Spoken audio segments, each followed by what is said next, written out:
ఉదయకాల సమయంలో మరి దేవుని యొక్క వాక్యాన్ని మరి కొద్ది నిమిషాలు మనము మరి ధ్యానం చేద్దాం. అయితే దేవుని యొక్క వాక్యంలోనికి వెళ్ళబోయే ముందు ఒక మాటను మీకు మరి చెప్పాలని ఆశపడుతున్నాను. మాట మరి హైదరాబాద్లో ఉండేటువంటి మరి చందనగర్లో ఉండేటువంటి ఒక సేవకులు, ఆయన పేరు పీటర్ సామ్యుయల్ గారు. మరి నేను ఇష్టపడేటువంటి సేవకులు ఆయన కూడా ఒకనమాట. ఎందుకంటే దేవుని యొక్క వాక్యాన్ని ఉన్నట్టుగా ఆయన చెప్తూ ఉంటారు. ఆయన ఈ యొక్క విషయాన్ని మరి వాక్యం చెప్తున్నప్పుడు ఈ విషయాన్ని ప్రస్తావిస్తుంటారు. అదేంటంటే దేవుడు తన యొక్క వాక్యము అనేది అది నిన్న ఎలా ఉందో 2000 సంవత్సరాల క్రితం ఏదైతే రాశారో ఈరోజు కూడా అదే మనం చదువుతున్నాం. అందులో కొత్తగా ఏమీ ఉండదు. కానీ దేవుని యొక్క వాక్యం అంట ఏ రోజుకి ఆ రోజుకి అది తాజాగా ఉంటుందంట కదా. దేవుని యొక్క వాక్యము మరి మనకి అందులో మనం చదువుతున్నప్పుడు అది అప్డేట్ అవ్వదు, కానీ అందులో తాజాగా దేవుడు మనతో మాట్లాడుతూ ఉంటాడు. కాబట్టి దేవుని యొక్క వాక్యంలో ఉండేటువంటి ఆ యొక్క తాజాదనాన్ని ఉదయకాల సమయంలో మరి మనం అనుభవించడానికి దేవుడు మనకందరికీ సహాయం చేయను గాక. బ్రదర్ మరి ఇందాక మత్తయి సువార్త 5వ అధ్యాయాన్ని మరి అందులో ఉన్నటువంటి మొదటి 12 వచనాలు చదివారు. అయితే ఈ మత్తయి సువార్తలో 5, 6, 7 అధ్యాయాలు ఇవి ఏవైతే ఉన్నాయో ఈ 3 అధ్యాయాలు కూడా మరి కొండ మీద ప్రసంగంగా చెప్తారు. ఈ కొండ మీద ప్రసంగము అనేది మరి క్రైస్తవ విశ్వాసానికి లేకపోతే విశ్వాస జీవితానికి సంబంధించినటువంటి పునాది విషయాలు ఏవైతే ఉన్నాయో ఆ పునాది విషయాలన్నీ కూడా మరి మత్తయి సువార్త 5, 6, 7 అధ్యాయాల్లో మరి యేసు ప్రభువారు మరి వివరించడము అనేది మనం చూస్తాం. మరి 5వ అధ్యాయం 2వ వచనం మొదలుకొని 7వ అధ్యాయము మరి 27వ వచనం వరకు కూడా మరి ఈ యొక్క విషయాలన్నీ కూడా మరి విశ్వాస జీవితానికి, క్రైస్తవ విశ్వాస జీవితానికి సంబంధించినటువంటి మూల విషయాలు, బేసిక్ విషయాలు లేకపోతే పునాది విషయాలన్నీ కూడా మరి 3 అధ్యాయాల్లో మనకి ఉన్నటువంటి వచనాల్లో మనకు కనిపిస్తూ ఉంటాయి. అయితే 6వ అధ్యాయంలో మరి ఉన్నటువంటి కొన్ని విషయాలు మరి ఉదయకాల సమయంలో మరి మీ ఎదుటికి నేను తీసుకురావాలని ఆశపడుతున్నాను. ఈ యొక్క 6వ అధ్యాయాన్ని మనం చూసినప్పుడు ఈ అధ్యాయంలో మనకి యేసు ప్రభువారు 5 విషయాల గురించి ఆయన చెప్తూ ఉంటారు. 5 విషయాలు ఏంటంటే మరి మొదటి 4 వచనాల్లో మనం చూసినప్పుడు మనం ఇవ్వటం గురించి ఆయన చెప్తారు. మనము దానం చేసేటప్పుడు ఏ విధంగా చేయాలనే విషయాన్ని గురించి ఆయన వివరిస్తారు. అలాగే 5వ వచనం నుంచి 15వ వచనం వరకు మనం చూస్తే మనం ప్రార్థన ఏ విధంగా చేయాలి అనే విషయాన్ని గురించి ఆయన వివరిస్తారు. అలాగే 16వ వచనం నుంచి 18వ వచనం వరకు మనం చూసినప్పుడు మనం ఉపవాసం ఉన్నప్పుడు మనం ఏ విధంగా ఉపవాసం ఉండాలి అనే విషయాన్ని చెప్తారు. అలాగే 19వ వచనం నుంచి 24వ వచనం వరకు ఉన్నటువంటి వచనాలు కనుక మనం చూస్తే అక్కడ ధనానికి సంబంధించి ధనము పట్ల మన వైఖరి ఎలా ఉండాలి, మనం ఎక్కడ ధనాన్ని కూర్చుకోవాలి, ఎవరికి మనం దాసులుగా ఉండాలి అనే విషయాన్ని చెప్తూ చివరికి వచ్చేసరికి 25వ వచనం నుంచి 34వ వచనం వరకు ఉన్నటువంటి వచనాలు కనుక మనం చూస్తే అక్కడ మరి చింతన గురించినటువంటి విషయాన్ని ఆయన మరి చెప్తూ ఉంటారు. సాధారణంగా మానవులమైనటువంటి మనకందరికీ కూడా మరి చింత లేదు అనేది మనం చెప్పలేం కదండి. మనము అనుకోకుండా మనం కావాలని చింతపడడం కంటే కూడా చింత మన జీవితాల్లో జరిగేటువంటి విషయాలను బట్టి ఆటోమేటిక్గా అది మన జీవితాల్లోనికి అది వస్తూ ఉంటుంది. దాన్ని మనం ఆపడం అనేది మన తరం కాదు. అయితే దేవుని వాక్యం ఏం చెప్తుందంటే మనము దేనిని గురించి కూడా చింతపడవద్దు అని దేవుని వాక్యము మనకు తెలియజేస్తుంది. కాబట్టి ఈ వచనాలు ముందుగా మనం చదువుకుందాం. మత్తయి సువార్త 6వ అధ్యాయము 25వ వచనం నుంచి 34వ వచనం వరకు మనము మార్చి చదువుకుందాం. నేను ఒక వచనం చదువుతాను. మరి మీ దగ్గర ఇంగ్లీష్ బైబిల్ ఉంటే మీరు ఇంగ్లీష్ బైబిల్లో చదవచ్చు, తెలుగు బైబిల్ ఉంటే తెలుగు బైబిల్లో చదవచ్చు. ఈ వచనాలు మనము మార్చి చదువుకుందాం. మత్తయి సువార్త 6వ అధ్యాయము 25వ వచనాన్ని నేను చదువుతున్నాను. అందువలన నేను మీతో చెప్పినది ఏమనగా, ఏమి తిందుమో ఏమి త్రాగుదుమో అని మీ ప్రాణమును గూర్చి అయినను, ఏమి ధరించుకుందుమో అని మీ దేహమును గూర్చి అయినను చింతింపకుడి. ఆహారము కంటే ప్రాణమును, వస్త్రము కంటే దేహమును గొప్పవి కావా?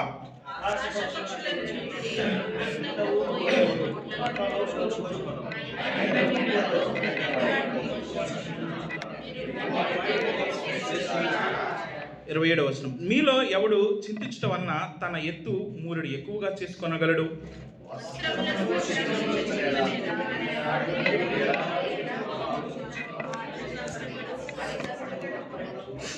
ఆయనను తన సమస్త వైభవంతో కూడిన సొలొమోను సహితము వీటిలో ఒక దాని వలనను అలంకరింపబడలేదు.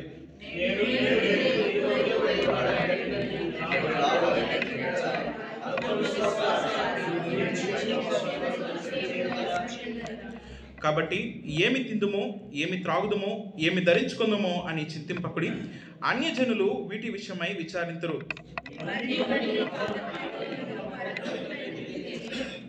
కాబట్టి మీరు ఆయన రాజ్యమును నీతిని మొదట వెతకుడి, అప్పుడు అవన్నీ మీకు అనుగ్రహింపబడును. ఆఖరి వచనం అందరూ చదువుదాం. రేపటిని గూర్చి చింతింపకుడి, రేపటి దినము దాని సంగతుల గురించి చింతించును, ఏనాటి కీడు ఆనాటికి చాలును. కొద్ది సమయము మరి ఈ యొక్క వచనాలు, ఈ 10 వచనాల మీద మన యొక్క మరి దృష్టి నిలుపుతూ, ఈ యొక్క వచనాల్లో దేవుడు మరి ఈరోజు మరి మనకు ఏం నేర్పించాలనుకుంటున్నాడు అనే విషయాన్ని గురించి మనము మరొకసారి మన యొక్క జీవితాలను ఈ యొక్క వచనాల ద్వారా పరీక్ష చేసుకుంటూ మనము దేవుని యొక్క వాక్యం ద్వారా సరి చేసుకోవడానికి మనం ఇష్టపడతాం. ఇక్కడ చూసినట్లయితే మరి యేసు ప్రభువు వారు మొదటి వచనం మొదలుకొని 24వ వచనం వరకు మరి ఇవ్వటాన్ని గురించి, ప్రార్థన గురించి, ఉపవాసాన్ని గురించి, అలాగే ధనం గురించి చెప్తూ చివరికి వచ్చేసరికి, అధ్యాయం ముగింపులోకి వచ్చేసరికి చింతన గురించి ఆయన చెప్తున్నారు. కాబట్టి ఈ విషయాలన్నీ కూడా మీరు విన్నారు కదా. కాబట్టి ఇప్పుడు నేను మీతో ఏం చెప్తున్నానంటే, మీరు ఏం తింటారో, ఏం త్రాగుతారో అని, మరి మీ ప్రాణం గురించి అయినను, ఏమి ధరించుకుంటామో అని మీ దేహం గురించి అయినను చింతించొద్దు. ఆహారము కంటే ప్రాణమును, వస్త్రము కంటే దేహమును గొప్పవి కావా అని ఆయన ఒక ప్రశ్నను ఇక్కడ మరి తన యొక్క మాటల ద్వారా మనకు తెలియజేస్తున్నారు. ఎందుకు మరి చింత అనేది మనము కలిగి ఉండకూడదు, ఎందుకు దేవుడు లేకపోతే యేసు ప్రభువు వారు మనము చింతించకూడదు అనే విషయాన్ని ఆయన మరి ఇంత మరి ప్రస్ఫుటంగా ఇక్కడ ఆయన చెప్తున్నారు. ఎందుకు క్రైస్తవులంగా, విశ్వాసంగా పిలువబడినటువంటి మనము మన జీవితాల్లో చింతను మనం కలిగి ఉండకూడదు అంటే, మరి చింత అనేది ఏం చేస్తుంది అంటే, మరి మొట్టమొదటిగా మనం చూస్తే చింత అనేది మరి అది సహజమైనది కాదు, అది అసహజమైనది, అలాగే అది ఆత్మీయమైనది కాదు. మరి ఆత్మీయతను అది కలిగించదు. చింతించడం ద్వారా మన యొక్క ఆత్మీయతను మనం పెంచుకోలేము.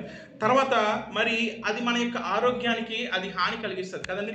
దేని గురించి అయినా మనం చింతిస్తూ ఉన్నప్పుడు అది మన ఆరోగ్యానికి క్షేమాన్ని ఇస్తుందా? లేదు. దాని ద్వారా మన ఆరోగ్యాన్ని మనం ఏం చేసుకుంటాం, మనము పాడు చేసుకుంటూ ఉంటాం. తర్వాత మన యొక్క పని చేసేటువంటి సామర్థ్యాన్ని అది తగ్గిస్తూ ఉంటుంది. మీరు ఏ విషయం గురించి అయినా చింతిస్తూ ఆందోళన చెందుతున్నట్లయితే మీరు సరిగా పని చేయగలుగుతారా? ఏమాత్రం కూడా సరిగా పని చేయలేరు. ఆ తర్వాత మరి మీ చుట్టూ ఉన్నటువంటి వారితో మీరు ప్రవర్తించే విధానం కూడా మారిపోతుంది. వారి పట్ల మీరు సరిగా వ్యవహరించలేరు. మీ కుటుంబస్తులతో, లేకపోతే మీ భార్యతో, మీ బంధువులతో, మీ బిడ్డలతో మీరు సరిగా ప్రేమగా మాట్లాడలేరు. ఎందుకంటే మీలో మీరు చింతిస్తూ ఉన్నారు కాబట్టి.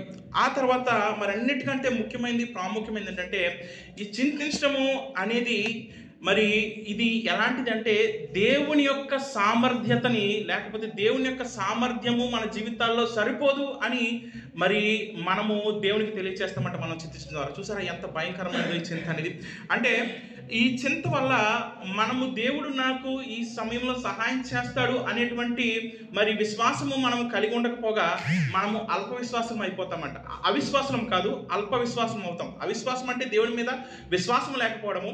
అల్ప విశ్వాసం అంటే దేవుడు నాకు సహాయము చేయలేడేమో, నేను నా అంతటి నేనుగా ఈ యొక్క సమస్యను నేనే సాల్వ్ చేసుకోలేమో అనేటువంటి మరి ఒక వైఖరి మనము మరి కలిగి ఉంటాము ఈ చింతించడం ద్వారా. కాబట్టి దేవుని యొక్క సామర్థ్యము పై మనకున్నటువంటి నమ్మకాన్ని ఈ చింత ఏం చేస్తుందంటే తగ్గించేస్తుంది. చూడండి, దేవుడికి అసాధ్యమైనది ఏమైనా ఉందా?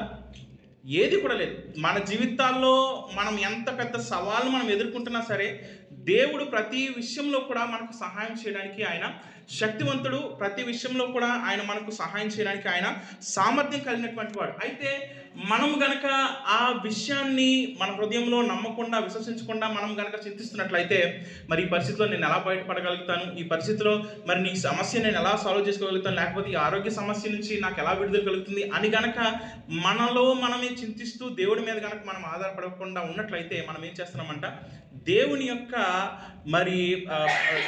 యొక్క అపరిమితమైనటువంటి శక్తిని మనం ఏం చేసేస్తున్నాం, పరిమితం చేసేస్తున్నాం. దేవుడు పరిమితమైనటువంటి వాడు, అపరిమితమైనటువంటి వాడు. అపరిమితమైనటువంటి వాడు, ఇన్ఫైనైట్ గాడ్. ఆయనకి అసాధ్యమైనది ఏది కూడా లేదు.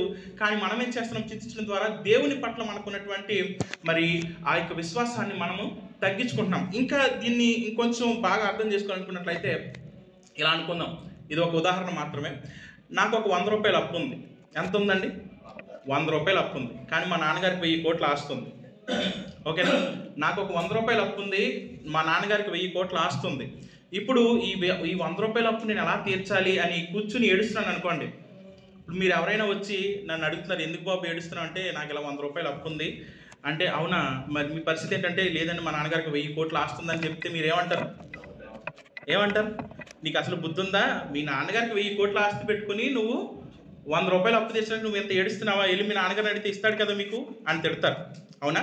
మనం కూడా చేసేది అదే. దేవుడికి అపరిమితమైనటువంటి శక్తి ఉంది, కానీ మనం ఏం చేస్తున్నాము, ఆ శక్తి మీద మనం ఆధారపడడం మానేసి మనం అయ్యో ఈ సమస్యలో నేను ఎలా బయటపడాలి, ఈ సమస్యలో నేను ఎలాగా మరి ఈ సమస్యల నుంచి నేను ఎలా బయటపడగలుగుతాను, లేకపోతే ఈ అనారోగ్యం నుంచి నేను ఎలా బయటపడగలుగుతానని మనం ఏం చేసుకుంటున్నాం, మనము చింతించుకుంటూ దేవుని యొక్క సామర్థ్యాన్ని మనము తగ్గించేస్తున్నాం. కాబట్టి యేసు ప్రభువు ఇక్కడ చాలా స్పష్టంగా చెప్తున్నారు, చింత అనేది మరి మనము కలిగి ఉండకూడదు. ప్రత్యేకంగా మరి మన జీవితాల్లో బేసిక్ నీడ్స్ గురించి, అనగా మనం ఏం తింటాము, ఏమి తాగుతాము, ఏమి ధరించుకుంటాము అనే వాటి గురించి మనం అసలు కూడా చింతించవలసినటువంటి అవసరము ఏమాత్రము కూడా లేదు. ఫిలిప్పీయులకు రాసినటువంటి పత్రికలో పౌలు అంటాడు 4వ అధ్యాయము 6-7 వచనాలు కనుక ఒకసారి మనం చూసినట్లయితే అక్కడ పౌలు ఇలా చెప్తూ ఉంటాడు. చూడండి ఒకసారి ఆ మాట చూద్దాం. దేనిని గురించి చింతింపకుడి, కానీ ప్రతి విషయంలోనూ ప్రార్థనా విజ్ఞాపనముల చేత కృతజ్ఞతాపూర్వకముగా మీ విన్నపాలు దేవునికి తెలియచేయండి. పౌలు అంటున్నాడు ఇక్కడ, దేనిని గురించి మీరు చింతించకండి, కానీ మీరేం చేయాలి, ప్రతి విషయంలో కూడా కృతజ్ఞతాపూర్వకంగా ప్రార్థనాపూర్వకంగా మీ విన్నపాలు దేవునికి తెలియచేయండి. అలా చేసినప్పుడు మన జీవితాలు ఏం జరుగుతుంది అంటే 7వ వచనం చదవండి. అప్పుడు సమస్త జ్ఞానమునకు మించిన దేవుని సమాధానము యేసుక్రీస్తు వలన మీ హృదయములకును మీ తలంపులకును కావలిండును. కాబట్టి ఇక్కడ పౌలు చెప్తున్నాడు, మీరు చింతించకండి, కానీ మీ విన్నపాలన్నీ కూడా కృతజ్ఞతాపూర్వకంగా దేవుని పాదాల దగ్గర మీరు సమర్పించండి. మీరు అలా చేసినట్లయితే మరి మీకేం కలుగుతుందంట, సమస్త జ్ఞానమునకు మించినటువంటి దేవుని సమాధానము యేసు ప్రభువారి ద్వారా మీ హృదయములకు మీ తలంపులకు కావలిగా ఉంటుందండి. దేవుడు మరి ఎప్పుడైతే మన యొక్క చింతలన్నీ కూడా ప్రార్థనాపూర్వకంగా దేవుని పాదాల దగ్గర మనం పెడతామో, చూడండి దేవుడు ఎంత గొప్ప కృపణిస్తున్నాడో మనకి. యేసు ప్రభువారి ద్వారా మనకేం చేస్తున్నాడంట, ఆయన యొక్క మరి సమాధానాన్ని మన హృదయాలకు మన తలంపులకు ఆయన ఏం చేస్తున్నాడంట, కావలిగా ఉంచుతున్నాడు. మన చుట్టూ మరి నెగిటివ్ థాట్స్ మన హృదయాల్లోనికి ఎంటర్ అవ్వకుండా మన హృదయంలో సమాధానాన్ని దేవుడు ఏం చేస్తున్నాడు, అనుగ్రహిస్తున్నాడంట. తన యొక్క మరి మనం ఎప్పుడైతే ఆయన పాదాల చెంత మనము మన యొక్క చింతలు, మన యొక్క సమస్యలు ఆయన పాదాల దగ్గర మనం ఎప్పుడైతే పెడతామో, ఆయన మనకు ప్రొటెక్షన్ ఇస్తున్నాడు, మనకు భద్రతను ఇస్తున్నాడు, మనకు కావాలని ఇస్తున్నాడు. తన సమాధానాన్ని మన హృదయాల్లోనికి ఆయన రిలీజ్ చేస్తున్నాడు. మన హృదయాలకు మన తలంపులకు ఆయన ఏం చేస్తున్నాడు, కావలిగా ఆయన మరి తన సమాధానాన్ని అనుగ్రహిస్తున్నాడు అనే విషయాన్ని పౌలు ఇక్కడ తెలియజేస్తున్నాడు. అలాగే పేతురు కూడా ఒక మాట చెప్తాడు. 1 పేతురు పత్రిక 5వ అధ్యాయము 7వ వచనంలో కనుక మనం చూసినట్లయితే అక్కడ పేతురు ఒక మాట చెప్తాడు. చూడండి, ఆయన మిమ్మును గూర్చి చింతించుచున్నాడు గనుక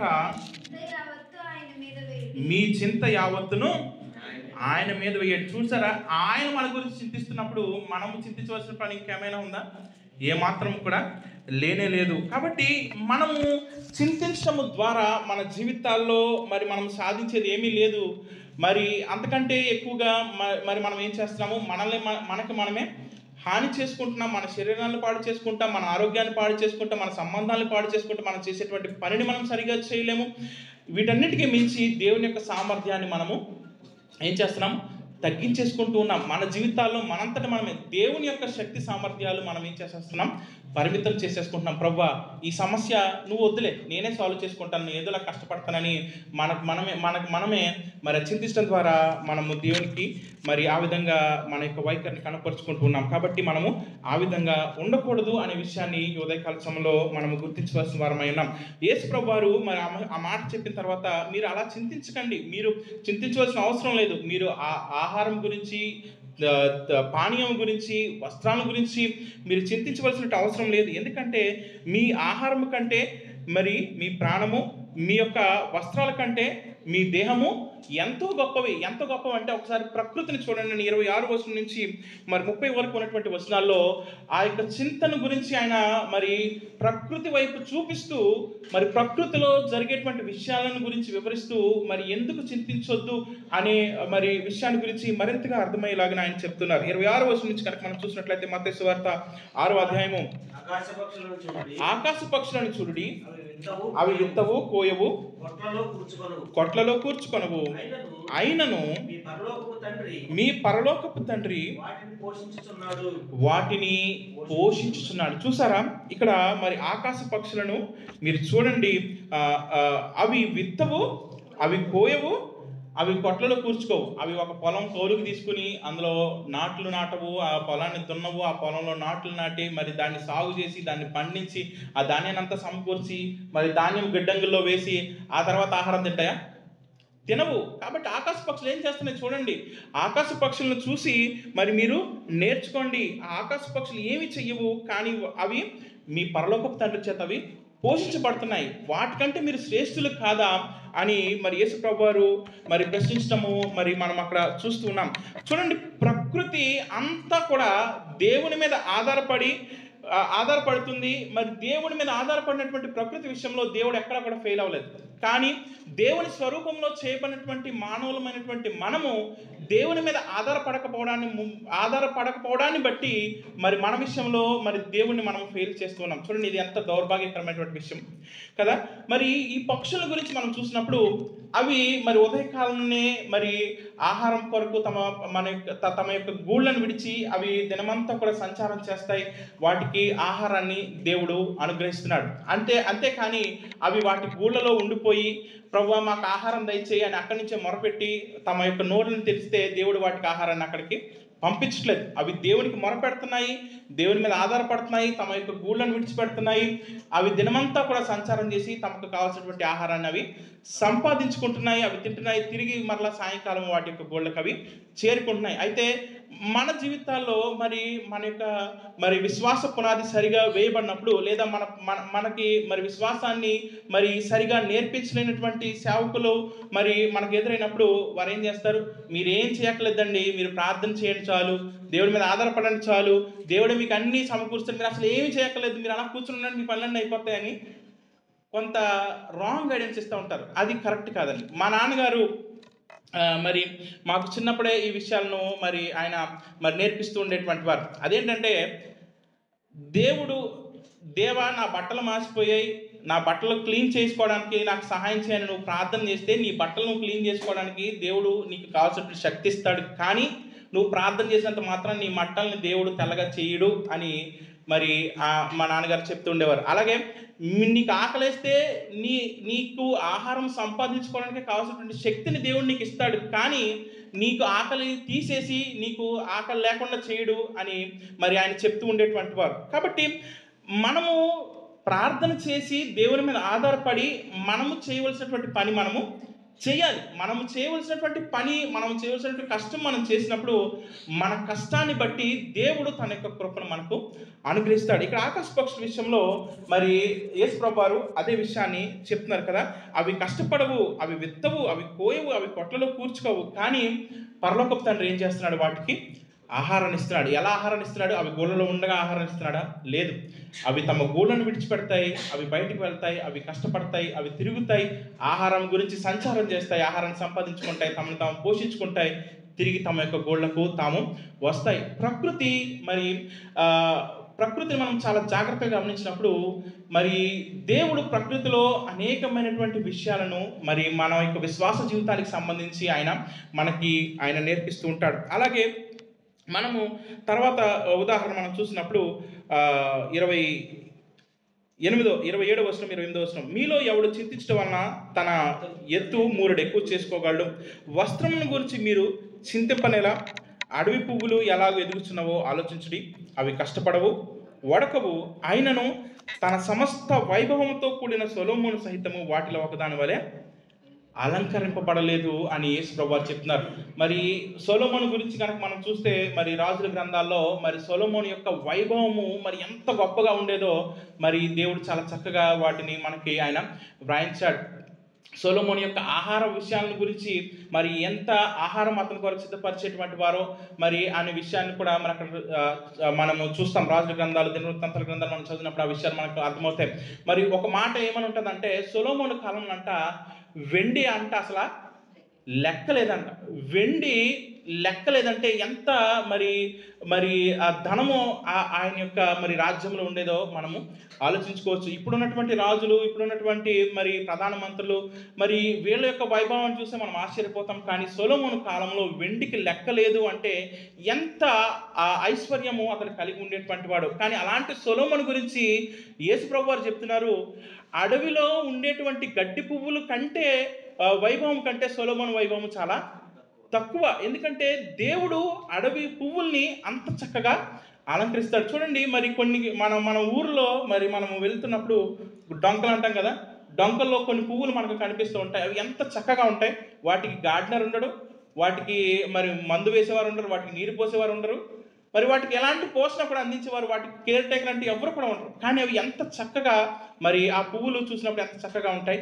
అలాగే అడవి పువ్వులని దేవుడు అలంకరించాడు కదా. మరి సొలొమోను వైభవము వాటి ముందు చాలా తక్కువ.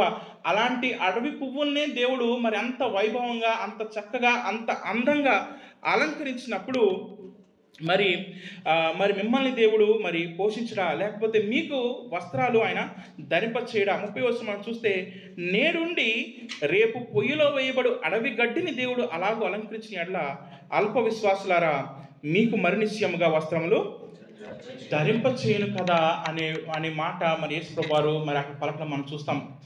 దేవుడు మన యొక్క జీవితాల్లో మనకి కావాల్సినటువంటి ప్రతి అవసరత కూడా ఆయన తన యొక్క మహిమైశ్వర్యంలో ఆయన తీర్చడానికి సిద్ధంగా ఉన్నాడు.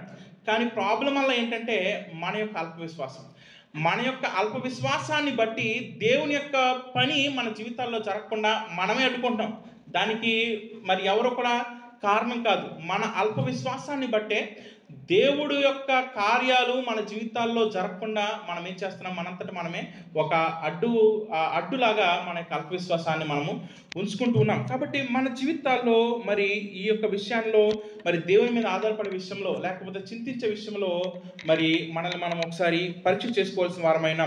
నేను కూడా మరి ఈ యొక్క విషయానికి అతీతుడిని కాదు, ఎదుటి నేను ఇలా చెప్తున్నాను. కానీ మరి నాకు కూడా కొన్ని విషయాల్లో మరి చింత అనేది కలుగుతూ ఉంటుంది. చింత కలగదు అని నేను చెప్పటం లేదు కానీ చింత కలిగినప్పుడు మనము చింతించడం మానేసి మనం ఏం చేయాలి అనేది దేవుని యొక్క వాక్యం నుంచి మనము నేర్చుకోవాల్సిన వారమైనాం. కాబట్టి ఇప్పుడు చింతించొద్దు అని ఇక్కడ వరకు కూడా చెప్పారు. 31వ వచనం నుంచి 34వ వచనం వరకు మనం చూస్తే ఇప్పుడు చింతించొద్దు అని చెప్తున్నారు. సరే, బాగానే ఉంది. మరి ఇప్పుడు ఏం చేయాలి, చింతించకుండా మనం ఏం చేయాలి అనే విషయాన్ని మరి ఇక్కడ యేసుప్రభువు వారు చెప్పడం మనం చూస్తాం. చూడండి, 31వ వచనం నుంచి మనం చూస్తే, కాబట్టి ఏమి తిందుమో, ఏమి త్రాగుదుమో, ఏమి ధరించుకుందుమో అని చింతింపకుడి. అన్యజనులు వీటన్నిటి విషయమై విచారింతురు. లోకస్తులు, దేవుడు అంటే ఎరగనటువంటి వారు, లోకంలో ఉన్నటువంటి వారు ఆ విషయాల గురించి వారు చింతిస్తూ ఉంటారు. అయ్యో ఈరోజు ఎలాగా, రేపు ఎలాగా అని వారు ఆలోచిస్తుంటారు. కానీ మనం ఏం చేయాలి, ఏం తింటామో, ఏం త్రాగుతామో, ఏం ధరించుకుంటామో అనేటువంటి చింత మనకు అవసరం లేదు. అయితే ఆ తర్వాత వచనం చదవండి బ్రదర్. కాబట్టి మీరు 32 వచనం, 32-33 ఇవన్నీ మీకు కావాలని మీ పరలోకపు తండ్రికి తెలియను. కాబట్టి మీరు ఆయన రాజ్యమును, ఆయన నీతిని మొదట వెతుకుడి, అప్పుడు అవన్నీ మీకు అనుగ్రహింపబడును. చూసారా, మరి యేసుప్రభువు వారు ఎంత చక్కగా మరి చింతించడం మానేసి మనం ఏం చేయాలి మన జీవితాల్లో అనే విషయాన్ని ఇక్కడ ఆయన చెప్తున్నారు. మొట్టమొదటిగా మరి చింతించడము మనం చేయకుండా మనం ఏం చేయాలంటే దేవుని పట్ల విశ్వాసాన్ని మనము కలిగి ఉండాలి. లేదా దేవుడు అంటే మరి నమ్మకత్వాన్ని మనము కలిగి ఉండాలి. అంటే నమ్మకత్వం అంటే ఏంటంటే, దేవుడు నా యొక్క ప్రతి అవసరతను తీర్చడానికి ఆయన సామర్థ్యం కలిగినటువంటి వాడు. నా ప్రతి అవసరతను కూడా ఆయన ఖచ్చితంగా తీరుస్తాడు. రెండవది, దేవుడు మరి నా పట్ల ఆయన బాధ్యత కలిగి ఉన్నాడు. నాకు ఆయన కేర్ టేకర్ అనేటువంటి విషయాన్ని మనము మరి మన జీవితాల్లో మనం గుర్తించాలి. మూడవదిగా మనం చూస్తే ఇక్కడ యేసుప్రభువు వారు చెప్తున్నారు కదా, ఆయన రాజ్యమును, ఆయన నీతిని మనము వెదికే వారంగా ఉండాలి. అనగా మరి ఈ మూడు విషయాలు కనుక ఒక సెంటెన్స్లో మనము మరి అమర్చి చెప్పాలన్నట్లయితే, మన పరలోకపు తండ్రి మీద మనము విశ్వాసం కలిగి ఉండి మన జీవితంలో ప్రతి విషయంలో కూడా మొదటి స్థానం ఆయనకి ఇవ్వాలి. మరొకసారి చెప్తున్నాను, మన పరలోకపు తండ్రి మీద మనం విశ్వాసము కలిగి మన జీవితంలో ప్రతి విషయంలో కూడా మొదటి స్థానం ఎవరికి ఇవ్వాలి? దేవునికి మనము ఇచ్చినప్పుడు మరి ఆయన మన జీవితాల్లో మనము చింతించకుండా ఆయన మీద ఆధారపడటము, మనం ఆ విధంగా అభ్యాసం చేసి నేర్చుకుంటున్నప్పుడు దేవుడు మన జీవితాల్లో మన విశ్వాసాన్ని బట్టి ఆయన మన జీవితాల్లో ఆయన కార్యం చేసేటువంటి దేవుడిగా ఆయన ఉంటాడు. అసలు ఏంటి దేవుని యొక్క రాజ్యమును, దేవుని యొక్క నీతిని వెతకటము అంటే ఏంటి అంటే, దేవుని యొక్క రాజ్యానికి మేలు మహిమ కలిగేలాగున మరి మనము ప్రవర్తించేటువంటి వారంగా ఉండాలి. రోమపత్రిక 2వ అధ్యాయము 7వ వచనంలో కనుక మనం చూసినట్లయితే పౌలు ఒక మాట చెప్తూ ఉంటాడు. చూడండి, రోమపత్రిక, సత్క్రియను ఓపికగా చేయొచ్చు, మహిమను ఘనతను అక్షయతను వెతుకు వారికి నిత్య జీవము దేవుడు ఇచ్చును అనేటువంటి మాట ఇక్కడ పౌలు చెప్తూ ఉన్నాడు. కాబట్టి మన జీవితాల్లో దేవుడు మనలో ప్రారంభించినటువంటి ఆ సత్క్రియను మనం ఎలా చేయాలంటాం? ఓపికగా మనం చేస్తూ మహిమను ఘనతను అక్షయతను మనము వెతుకుతూ ఉన్నట్లయితే దేవుడు మనకి ఏం చేస్తాడంట? ఆయన నిత్య జీవాన్ని ఆయన అనుగ్రహిస్తాడు. కాబట్టి మన జీవితాల్లో దేవుని రాజ్యానికి మేలు, దేవుని రాజ్యానికి మనము మహిమ కలిగేలాగా చూడటం అంటే ఏంటంటే, దేవుని యొక్క నామానికి ఎప్పుడూ కూడా మనము మహిమ ఘనత తీసుకొచ్చేటువంటి వారంగా మన జీవితాల్లో మనం ఓపికగా ఆయన కొరకు మనం బ్రతకడము నేర్చుకోవాలి. మన జీవితాల్లో సమస్యలు ఉండొచ్చు, మన జీవితాల్లో కష్టాలు ఉండొచ్చు, మనల్ని మరి చూసేటువంటి వారు ఏంటి ఏమీ పట్టనట్లుగా వీళ్ళు ఉంటున్నారే అని మనం చూసి అనుకోవచ్చు. కానీ మనము దేవునికి మనకి ఉన్నటువంటి సంబంధము అది ఎవరికి కూడా అది తెలియదు. అది రహస్యంగా మనం కలిగి ఉన్నటువంటి ఆ సంబంధం ఏదైతే ఉందో ఆ సంబంధంలో మరి మనం ఎప్పుడు కూడా దేవుణ్ణి మనము మరి విడిచిపెట్టకుండా దేవునికి మనం ప్రాధాన్యత ఇస్తూ ఆయన రాజ్యానికి నేను ఎలా మహిమ తీసుకురాగలుగుతాను, ఆయన నామానికి మహిమ తీసుకొచ్చేలా నేను ఎలా జీవించగలుగుతాను అనే విషయంలో మరి మనము దాని గురించి మరి దేవుణ్ణి అడుగుతూ దేవుని మీద ఆధారపడుతూ, ప్రభా ఈ సమస్యలో నేను ఎలా నీకు మహిమకరంగా జీవించగలుగుతాను, ప్రభా నాకు ఈ సమస్య ఉంది, నేను చింతించట్లేదు, కానీ ఇదిగో నీ వాక్యంలో నీవు ఇచ్చినటువంటి వాగ్దానాన్ని పట్టుకొని మరి నేను ప్రార్థన చేస్తూ ఉన్నాను. నువ్వు చెప్పావు కదా, మరి ఇందాక మనం చదువుకున్నాం కదా ఫిలిప్పీ పత్రికలో 4వ అధ్యాయము 6-7 వచనాల్లో చదువుకున్నటువంటి విధంగా, ప్రభా ఇదిగో నువ్వు చెప్పినటువంటి విధంగా నేను ఈ సమస్యను నీ పాదాల దగ్గరకు తీసుకొని వస్తున్నాను, నాకు సమాధానాన్ని ఇచ్చి నా హృదయానికి నీ సమాధానాన్ని కావాలిగా ఉంచి ఈ సమస్యలో నేను ఎలాగ నీకు మహిమ తీసుకురాగలుగుతానో నాకు నేర్పించు ప్రభా అని మనం అడిగినప్పుడు దేవుడు ఖచ్చితంగా మరి ఆ సమస్యలో దేవునికి మనం మహిమ తీసుకొచ్చేలాగా దేవుడు మనకి ఆయన తన యొక్క మరి నడిపింపును, తన యొక్క సహాయాన్ని ఆయన మనకు అనుగ్రహిస్తాడు. రెండవదిగా మనం చూస్తే దేవుని యొక్క నీతిని మన జీవితాల్లో మరి పాటిస్తూ ఉండాలి. అన్ని విషయాల్లో కూడా దేవునికి ప్రాధాన్యత ఇస్తూ దేవుడే మరి మన గురించి శ్రద్ధ వహిస్తున్నాడు, మన అవసరాలన్నింటినీ కూడా ఆయన తీరుస్తున్నాడు అనే విషయాన్ని మనము గుర్తించగలగాలి. చూడండి, ఫిలిప్పీలకు రాసిన పత్రిక 4వ అధ్యాయం 19వ వచనం చూస్తే అక్కడ పౌలు ఇదే విషయాన్ని చెప్తూ ఉంటాడు. కాగా దేవుడు తన ఐశ్వర్యం చొప్పున క్రీస్తు యేసునందు మహిమలో మీ ప్రతి అవసరమును తీర్చును. చూసారా, యేసుక్రీస్తు ప్రభువారి ద్వారా దేవుడు మరి ప్రతి అవసరాన్ని మన జీవితాల్లో మనకున్నటువంటి ప్రతి అవసరాన్ని కూడా ఆయన తీర్చేటువంటి వాడుగా ఉన్నాడు. కానీ మరి ఆయన తీర్చకుండా ఆయన ఉండేటువంటి దేవుడు ఎంత మాత్రమో కూడా కాదు. అందుకే మరి సువార్తలలో మరి యేసు ప్రభువారు చెప్తూ, మరి మీరు చెడ్డవారయ్యుండి మీ మీ మీ పిల్లలు మిమ్మల్ని అడిగితే మరి మీకు మంచి జీవులు ఇస్తారు కదా, మరి మీ పరలోకపు తండ్రి మీకంటే శ్రేష్ఠుడు కదా, తను అడిగేటువంటి వారందరికీ కూడా ఆయన ఎంతో ధారాళంగా ఆయన ఇస్తాడు కదా అని యేసు ప్రభువారు తన శిష్యులకు లేకపోతే తన చుట్టూ ఉన్నటువంటి జనసమూహానికి ఆయన చెప్తూ ఉంటారు. కాబట్టి మనము చింతించడం మానేసి దేవుని యొక్క రాజ్యాన్ని, దేవుని యొక్క నీతిని మనం మొదట వెతకాలి. అనగా మన జీవితాల్లో దేవుని యొక్క మరి నామానికి, దేవునికి మనం మహిమను తీసుకొని వచ్చేలాగా మరి మనము మరి ప్రవర్తిస్తూ ఉండాలి. ప్రతి విషయంలో కూడా దేవునికి మనం ప్రాధాన్యత ఇవ్వాలి. అంత మాత్రమే కాదు, కానీ దేవుడు మన జీవితాల్లో మన పట్ల ఆయనే మన పట్ల శ్రద్ధ వహిస్తూ మన యొక్క ప్రతి అవసరాన్ని కూడా ఆయన యేసు క్రీస్తు వారి యొక్క ఐశ్వర్యం ద్వారా ఆయన తీరుస్తున్నాడు అనే విశ్వాసాన్ని మనం కలిగి ఉండాలి. ఇందాక మనం చదువుకున్నటువంటి ధన్యతల్లో మరి మత్తయి సువార్త 5వ అధ్యాయం 6వ వచనంలో మనం చూస్తే అక్కడ నీతి కొరకు ఆకలి దప్పులు గలవారు ధన్యులు, వారు తృప్తిపరచబడుదురు అనేటువంటి మాట యేసుప్రభువు వారు అక్కడ చెప్తున్నారు. కొండ మీద చెప్పినటువంటి ధన్యతల్లో మరి ఒక ధన్యత, నీతి కొరకు మనం ఏం కలిగి ఉండాలంట? ఆకలి దప్పులు కలిగి ఉండాలి. అది ఇహలోక సంబంధమైనటువంటి నీతి కాదు, కానీ దేవుని యొక్క నీతి కొరకు మనము ఆకలి దప్పులు కలిగి ఉండాలి. అలా ఎప్పుడైతే మరి మనం ఆకలి దప్పులు కలిగి ఉంటామో మరి మనం ఏం చేయబడతాము? దేవుని ద్వారా మనము తృప్తిపరచబడతాం. ఈ తృప్తి అనేది ఈ లోకంలో ఉండేటువంటి మరి సంబంధాల వల్ల, ఈ లోకంలో ఉండేటువంటి ప్రేమల వల్ల మనం పొందుకునేటువంటి తృప్తి లాంటిది కాదు. ఈ తృప్తి అనేది మరి ఈ లోకంలో మనం సంపాదించేటువంటి ఆస్తి ఐశ్వర్యాల వల్ల కలిగేటువంటి తృప్తి కాదు. ఈ తృప్తి అనేది ఈ లోకంలో మనకి కలిగేటువంటి మరి ఘనత వల్ల, లేకపోతే పేరు పలుకుబడి వల్ల కలిగేటువంటి తృప్తి కాదు. ఈ తృప్తి అనేది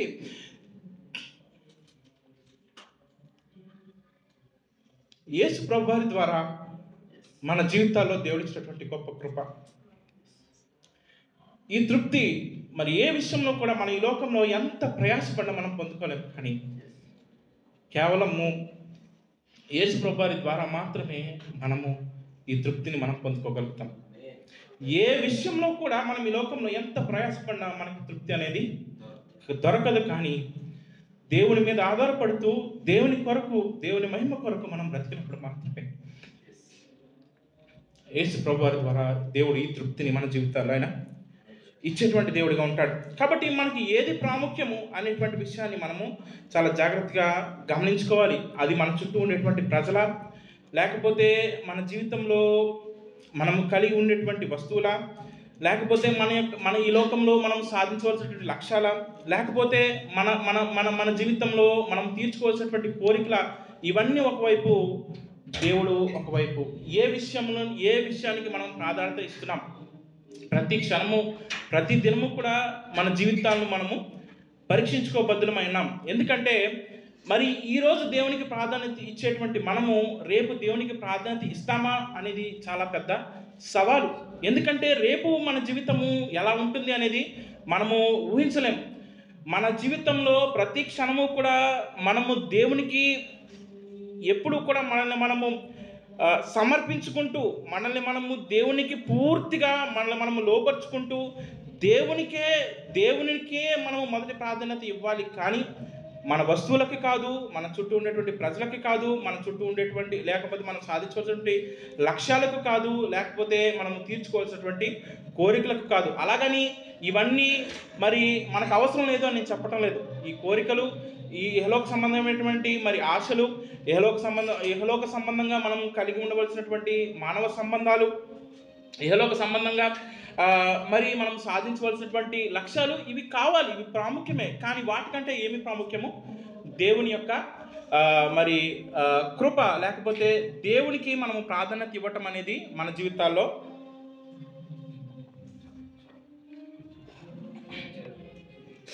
మనకి చాలా ప్రాముఖ్యమైనటువంటి విషయం. కాబట్టి ఈ ఎంపిక విషయంలో దేవునికి మనం ప్రాధాన్యత ఇచ్చేటువంటి వారంగా ఉన్నామా? దేవుని యొక్క రాజ్యానికి, దేవుని యొక్క నీతికి మనము ప్రాధాన్యత ఇచ్చే వారంగా ఉన్నామా? లేకపోతే మన అవసరాలకు, మన చుట్టూ ఉండేటువంటి మానవ సంబంధాలకు, మనం సాధించవలసినటువంటి లక్ష్యాలకు, లేకపోతే ఇహలోకంలో మనము తీర్చుకోవాల్సినటువంటి కోరికలకు మనము ప్రాధాన్యత ఇచ్చేటువంటి వారంగా ఉన్నామా? ఈ విషయాన్ని గురించి మనము చాలా జాగ్రత్తగా మరి ఎంపిక చేసుకోవాల్సినటువంటి అవసరత మనకు ఎంతైనా ఉన్నది.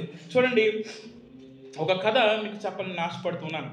ఇలా అనుకుందాం, ఈ దేశంలో ఉండేటువంటి మరి క్రౌన్ ప్రిన్స్ మరి ఒక రోజున ఆయన మరి ఈ దేశంలో ఉండేటువంటి ప్రజలకి, కేవలం ఖత్తరీస్కే కాదు, ప్రతి ఒక్కరికి కూడా, ఈ దేశంలో నివాసం ఉన్నటువంటి వాళ్ళందరికీ కూడా మరి ఒక ఇన్విటేషన్ పంపించారు. ఆ ఇన్విటేషన్ ఏంటంటే, ఫలానా రోజున, ఫలానా సమయానికి, మరి ఫలానా చోట మీ కొరకు స్టాల్స్ ఏర్పాటు చేయబడుతూ ఉన్నాయి. ఆ స్టాల్స్ ఏంటంటే, మీకు కావాల్సినటువంటి డబ్బు, మీకు కావాల్సినటువంటి కార్లు, మీకు కావాల్సినటువంటి బైక్లు, మీకు కావాల్సినటువంటి ఆహార పదార్థాలు, మీకు కావాల్సినటువంటి బంగారం, మీకు కావాల్సినటువంటి వజ్రాలు, ఇలాగన ఈ లోకంలో మీకు కావాల్సినవన్నీ కూడా మరి డిఫరెంట్ స్టాల్స్ ఆయన ఏర్పాటు చేశారంట. ఏర్పాటు చేసి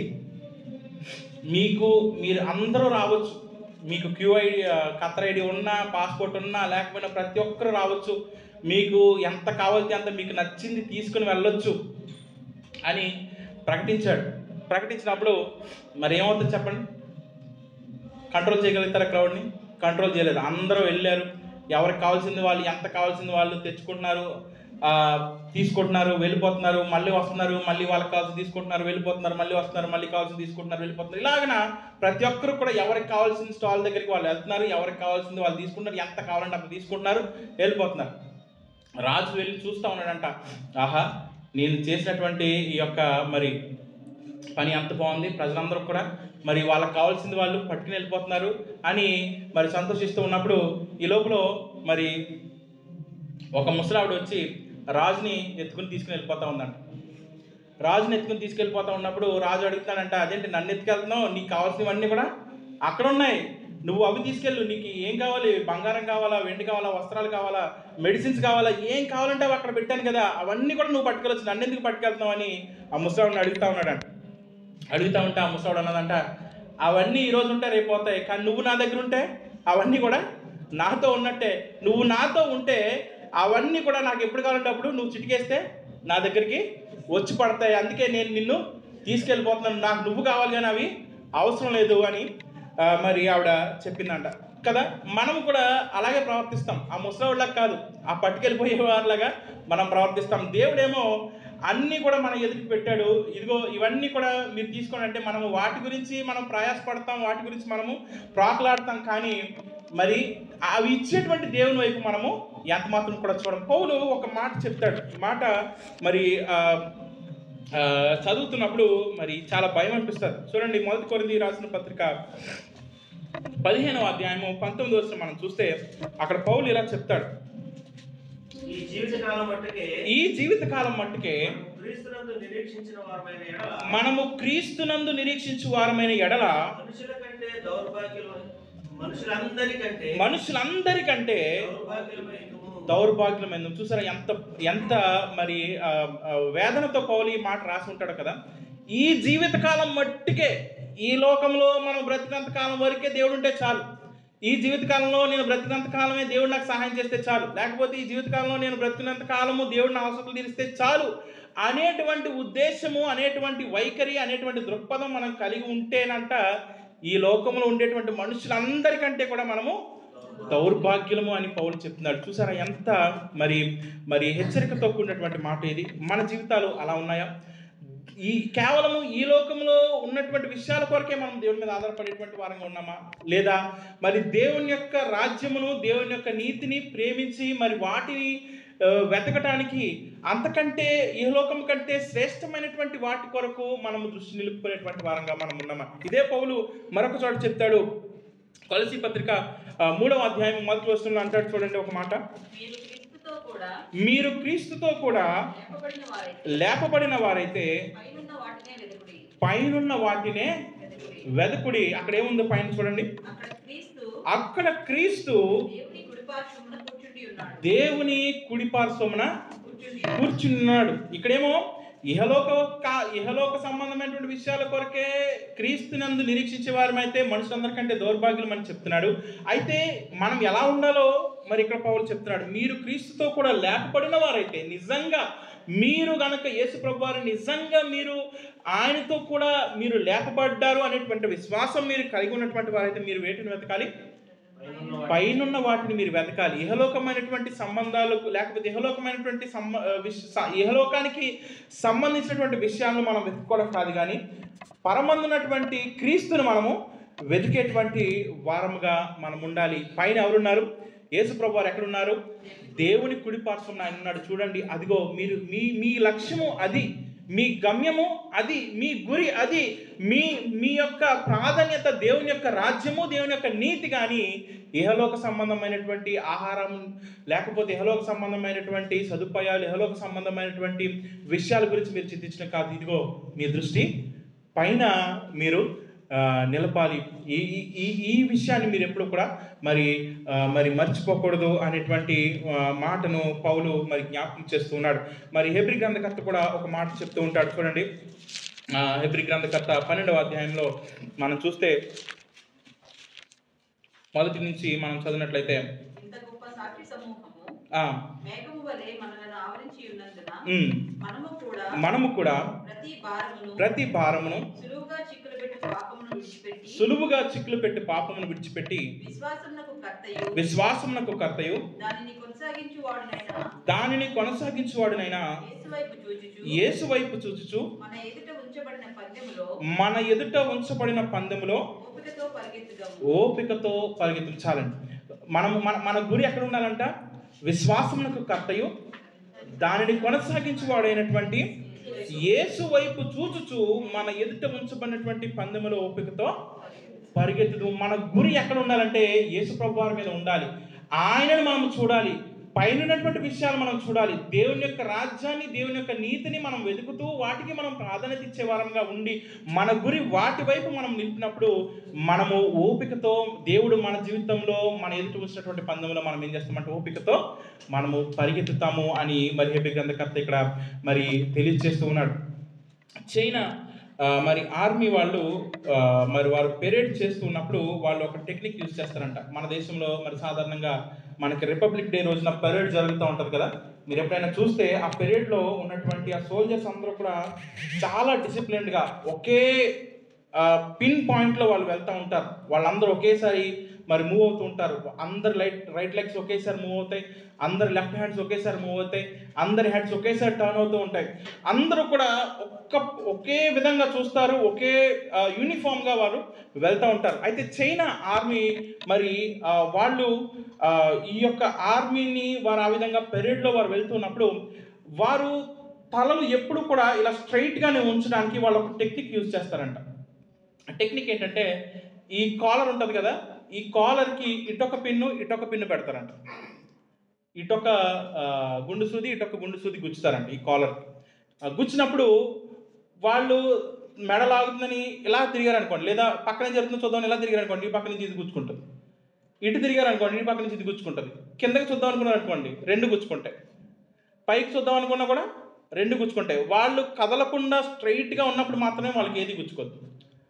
ఆ విధంగా వారు తమ యొక్క దృష్టి మరి ఇటు అటు వెళ్ళిపోకుండా స్ట్రైట్గా వాళ్ళు చూడడానికి, స్ట్రైట్గా వారు నడవడానికి, లేకపోతే వాళ్ళు చాలా స్టిఫ్గా నిలబడడానికి ఆ టెక్నిక్ని వాళ్ళు యూజ్ చేస్తారంట. మన జీవితాల్లో కూడా దేవుడు అలాంటి పిన్స్ని పెడతాడు. ఆ పిన్స్ ఏంటంటే మనం ఎదుర్కొనేటువంటి శ్రమలు, మనం ఎదుర్కొనేటువంటి కష్టాలు, మనం ఎదుర్కొనేటువంటి సమస్యలు, ఇవన్నీ కూడా మన దృష్టిని దేవుడి వైపు మనము నిలిపి ఉంచడానికి దేవుడు అనుమతించేటువంటి మరి విషయాలే కానీ మరేవి కాదు. విశ్వాసమైనటువంటి మనము ఈ విషయాన్ని చాలా జాగ్రత్తగా అర్థం చేసుకోవాలి.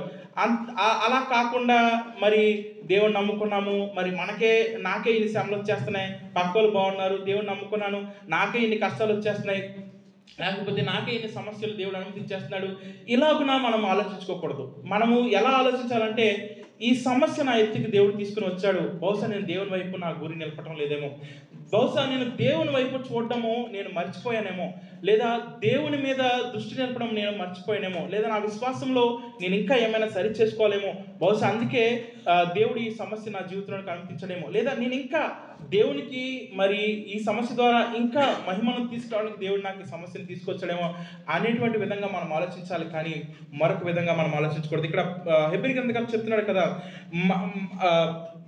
విశ్వాసమునకు కర్తయు దానిని కొనసాగించువాడైనటువంటి యేసు వైపు చూచుచు మన ఎదుట ఉంచబడిన పందెములో ఓపికతో పరిగెత్తుదుము అని మరి ఆ గ్రంథకర్త చెప్తున్నాడు. ఆ తర్వాత యేసు ప్రభువు గురించి ఆయన చెప్తున్నాడు, ఆయన తన ఎదుట ఉంచబడిన ఆనందము కొరకై అవమానం నిర్లక్ష్యపెట్టి సిలువను సహించి దేవుని సింహాసనం యొక్క కుడిపార్శ్వమున ఆసీనుడై ఉన్నాడు. ఆయన ఈ లోకంలో ఉన్నప్పుడు ఆయన మరి సిలువకు ఆయన అప్పగించబడినప్పుడు ఎంతగా ఆయన అవమానించారు, ఎంతగా ఆయనను హింసించారు, అదంతా కూడా ఆయన ఏం చేశాడు? నిర్లక్ష్య పెట్టాడు. సిలువను సహించడానికి ఆయన ఇష్టపడ్డాడు. తన ఎదుట ఉంచబడినటువంటి ఆనందము అనేటువంటి మాట చాలా ప్రాముఖ్యమైనది. ఎందుకంటే ఆ ఆనందం ఏంటో తెలుసా? మిమ్మల్ని, నన్ను, మరి సమస్త విశ్వాసులను కూడా తండ్రి అయినటువంటి దేవుని ఎదుట నిర్దోషులుగా, నిరపరాధులుగా నిలవబెట్టడమే ఆ ఆనందం. ఆ యొక్క ఆనందాన్ని ఆయన చూసినప్పుడు ఈ సిలువ ఎంత అని ఆయనకు అనిపించింది, ఈ అవమానం ఎంత అని ఆయనకు అనిపించింది. ఆయన ఎంతగా మరి ఆయన ఇష్టపడ్డాడంటే లోక పాపం అంతటిని కూడా తన మీద మోసుకోవడానికి ఆయన ఇష్టపడ్డాడు. పాపాన్ని ఆయన మరి తన మీద భరించడానికి ఆయన ఇష్టపడ్డాడు. ఎందుకంటే తన ఎదుట ఉంచబడినటువంటి ఆనందము, ఆ ఆనందము ఎలాంటి ఆనందం అంటే దేవుని కుడిపార్శ్వమున దేవుని కుమారుడు యేసుక్రీస్తు ప్రభువారితో పాటు మనమందరము కూడా మరి కూర్చుండటానికి ఆ యొక్క ఆనందంను ఆయన మరి చూస్తూ ఉన్నాడు. కానీ శిలువ శ్రమను ఆయన చూడటం లేదు. కాబట్టి మన జీవితాల్లో మనం కూడా మనకు కలిగేటువంటి సమస్యలను బట్టి మనం చింతించడం కాదు, కానీ మనము ఎవరి వైపు చూడాలి? యేసు ప్రభువారి వైపు మనం చూడాలి. యేసు ప్రభువారు మనకు ఉంచినటువంటి మాదిరిని మనము మరి చూస్తూ ఆయన మీద మనం ఆధారపడుతూ ఓపికతో మరి మనము ముందుకు కొనసాగేటువంటి వారంగా ఉండాలి. ఆ తర్వాత వచనాన్ని మనం చూసినట్లయితే తిరిగి మత్తయి సువార్తలోకి మనం వద్దాం. ముగింపులోనికి నేను వస్తూ ఉన్నాను. మత్తయి సువార్త 6వ అధ్యాయము 34వ వచనం, చివరి వచనం. రేపటిని గూర్చి చింతింపకుడి, రేపటి దినము